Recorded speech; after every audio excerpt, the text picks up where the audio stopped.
சென்னையில் சிக்கியிருக்கும் கடவுள் மரம். வைரத்தை விட விலை உயர்வு கொண்ட இந்த மரம் 1 கிராம் இவ்வளவா? சத்தமில்லாமல் திரைமறைவில் கடத்தப்பட்டு வரும் இந்த மரம் எதற்கு பயன்படுத்தப்படுகிறது?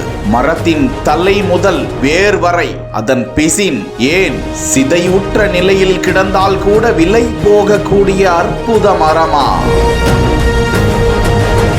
அகர் மரம் சுமார் 40 மீட்டர் உயரம், சுமார் 80 மீட்டர் அகலம் வரை வளரக்கூடியதாம். கடவுள் மரம் என்று போற்றப்படும் அகர்வுட் பல நூற்றாண்டுகளாக வளர்க்கப்பட்டு வர்த்தகம் செய்யப்படுவதில் கவனம் பெறுகிறது. மரத்தின் அறிவியல் பெயர் அக்விலேரியா. இது பொதுவாக இந்தியாவில் கஹாரு அல்லது கற்றாழை மரம் என்றும் அழைக்கிறார்கள். மரத்தின் தோற்றம் இந்தியாவின் அசாமில் இருப்பதாக கூறப்படுகிறது.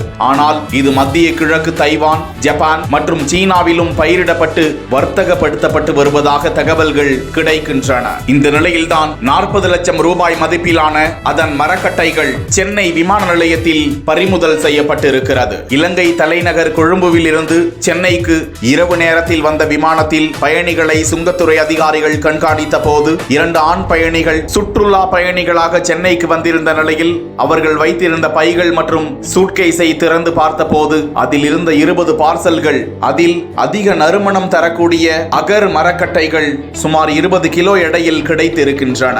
மேலும் விலை உயர்ந்த அகர் அத்தர், ஆயில் பாட்டில்களும் வாசனை திரவியங்களும் பறிமுதல் செய்யப்பட்டதாம். இந்த அகர் மரம் சந்தன மரத்தை விட அதிக நறுமணம் தரக்கூடியதாம். இதனை வீடுகளில் சாதாரணமாக வளர்ப்பது